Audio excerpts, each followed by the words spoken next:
এই জয় বাংলা বাহিনী বেরোচ্ছে। এখন এটা আওয়ামী লীগ কি নাম যায় না, তবে জয় বাংলা বাহিনী মানে শেখ হাসিনার বাহিনী বেরোচ্ছে। এটা শেখ হাসিনার বাহিনী, এটা নিশ্চিত থাকেন। এটা আওয়ামী লীগ কি নাম যায় না, কারণ আওয়ামী লীগের আসলে তো কোনো কাঠামো না, আওয়ামী লীগ তো কোনো কিছুতে নাই। এরা যারা আসছে এরা স্ব উদ্যোগে শেখ হাসিনার জন্য ভালোবাসা বা বঙ্গবন্ধুকে ভালোবেসে জয় বাংলার জন্য তারা আসছে। বাংলাদেশের জয় বাংলাকে নিশ্চিহ্ন করার চেষ্টা হচ্ছে, মুক্তিযুদ্ধের চেতনা নষ্ট করা হচ্ছে, সেই জন্য এরা আসছে। সো এটা শেখ হাসিনার ওই নীতিমালা কিন্তু কাজে লাগছে বলে আমার মনে হয়। মানবাধিকার নিয়ে যেহেতু আলোচনা করলাম, আমরা রিলেটেড একটা বিষয়ে আলোচনা করতে চাই, এটা যায় বোধহয় মানবাধিকার সাথে। ইদানিং দেখতেছি জয় বাংলার মিছিল বেড়ে যাচ্ছে এবং প্রতিদিন সংখ্যা বেড়ে যাচ্ছে। এটা তো একটা খবর। গতকালকেও ঢাকা শহরে বড় মিছিল হয়েছে, 500-700 মানুষ ছিল। এর আগের দিন বনানীতে হয়েছে, সেখানেও 400-500 লোক ছিল। এর আগের দিন 27 হয়েছে, শুরু হয়েছিল 40-50 জন বা 60 জন দিয়ে, শেষ হয়েছে প্রায় 300-350 জনে গিয়ে। হ্যাঁ, এসাদেশের এই মাথা থেকে ওই মাথায় আগে, মিনাবাজারের এই মাথা থেকে একদম আইএসপির মাথা পর্যন্ত, এভাবে ধীরে ধীরে। বা ওই যে আপনার কি ইসাক দার আইসা আমাদেরকে বললো দিল পরিষ্কার করার কথা, তখন তো এই দিল পরিষ্কারের বিরুদ্ধে কেউ কথা বলে নাই।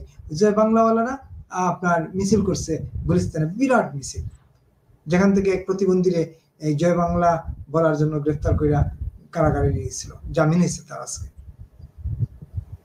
যাই হোক, এটা আমার কাছে যেটা মনে হয় সেটা হলো যে এটা শেখ হাসিনার কৃতিত্ব। কারণ হলো আমি বলি, এটা মানে প্রশংসা করার জন্য আমি বলছি না, কৃতিত্ব কারণ ওনার ওই নীতিটা।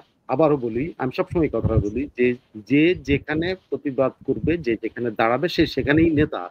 এই নীতিমালার কারণেই এই এই যে বেরোচ্ছে নেতাগুলি, মাঠ লেভেলে যারা ছিল একদিন পর্যন্ত, যাদেরকে সাপ্রেস করে রাখা হয়েছিল, এই উপর ভাগের যে দুর্নীতিবাজ নেতাগুলো, বা দুর্নীতি মানে মানসিক দুর্নীতিবাজ বা দুর্নীতিবাজ বা কাঠামো নষ্ট করে দেওয়া ছিল, অন্য দল খেয়ে ফেলছিল বা লুঙ্গির দল জামাত এসে দখল করছিল, সে ওই জায়গা থেকে আওয়ামী লীগ বেরোচ্ছে। এই জয় বাংলা বাহিনী বেরোচ্ছে। এখন এটা আওয়ামী লীগ কি নাম যায় না, তবে জয় বাংলা বাহিনী মানে শেখ হাসিনার বাহিনী বেরোচ্ছে। এটা শেখ হাসিনার বাহিনী, এটা নিশ্চিত থাকেন। এটা আওয়ামী লীগ কি নাম যায় না, কারণ আওয়ামী লীগের আসলে তো কোনো কাঠামো না, আওয়ামী লীগ তো কোনো কিছুতে নাই। এরা যারা আসছে এরা স্ব উদ্যোগে শেখ হাসিনার জন্য ভালোবাসা বা বঙ্গবন্ধুকে ভালোবেসে জয় বাংলার জন্য তারা আসছে। বাংলাদেশের জয় বাংলাকে নিশ্চিহ্ন করার চেষ্টা হচ্ছে, মুক্তিযুদ্ধের চেতনা নষ্ট করা হচ্ছে, সেই জন্য এরা আসছে। সো এটা শেখ হাসিনার ওই নীতিমালা কিন্তু কাজে লাগছে বলে আমার মনে হয়। এবং আমি অনেক আগে থেকে বলি যে এই নীতিমালাটাই একমাত্র, মানে শেখ হাসিনার নীতিমালা, যে নীতিমালাটা আলটিমেটলি কিন্তু এটাই হবে। কারণ এই যে যে কাঠামোটা পুরো ধসে গেছে, যেগুলো পালায় গেছে, যেগুলো এ করেছে, মানে সব পলাতক তো, আবার কেউ কেউ পলাতক আছে, মানে কি কেউ কেউ গা ঢাকা দিয়েছেন কিন্তু ঠিকই কাজ করতেছে, তাই না?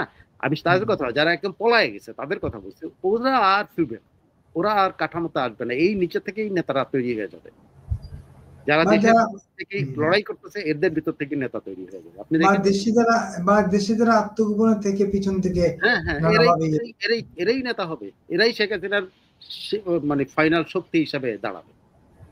আপনার এই কথায় একটা জিনিস পরিষ্কার আমার কাছে, যে ওরা কিন্তু ওই জয় বাংলা, জয় বঙ্গবন্ধু এবং শেখ হাসিনা আসছে, এই তারা আর কোন স্লোগান তারা দিচ্ছে না, স্লোগানে ওরা নাই।